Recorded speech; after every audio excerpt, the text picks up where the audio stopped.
这才是能真正抵御暴风雪的庇护所。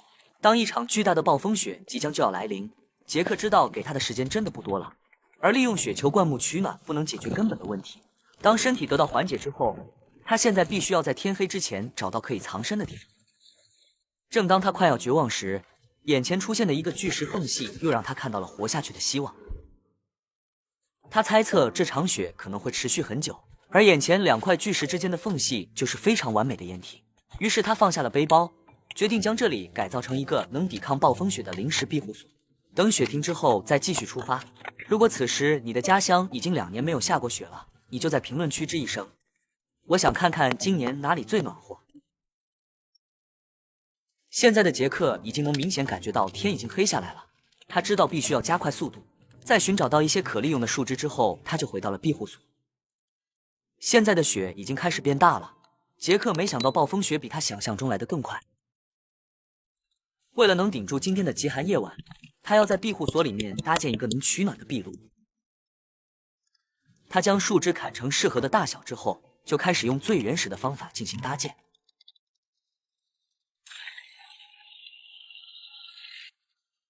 他要利用烟囱效应的原理，将内部的壁炉上层空间用石头和黄土磨平封死，只留出来最里面的一道可以通往岩石上面的出风口。壁炉点燃之后，出风口就会形成烟囱效应，将烟雾排出。而为了能更好的让庇护所里面更加温暖，杰克现在要对门口进行改造，他想要留住更多的热空气在食物内部。他用石头对门口的位置重新进行了搭建，门口更小，庇护所里面的热空气就会流出的更少。而石头缝隙的漏风处，他也用黄土进行了涂抹填平。杰克认为，只要篝火能持续燃烧，将岩石烤热，岩石就能将热量保存下来，给他持续提供热能。现在他需要找到材料做出来一个入户门，他从旁边的山上找来了一些干枯的灌木和树枝，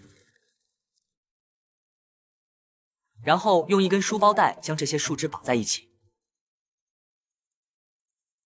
绑好之后，杰克将它放在了入口处。这种植物不仅能确保室内通风，而且还能保存室内的温度。他现在钻进庇护所里，就能感觉到和外面温差很大。杰克先将毯子铺在了地面，紧接着他就用水壶装满了雪。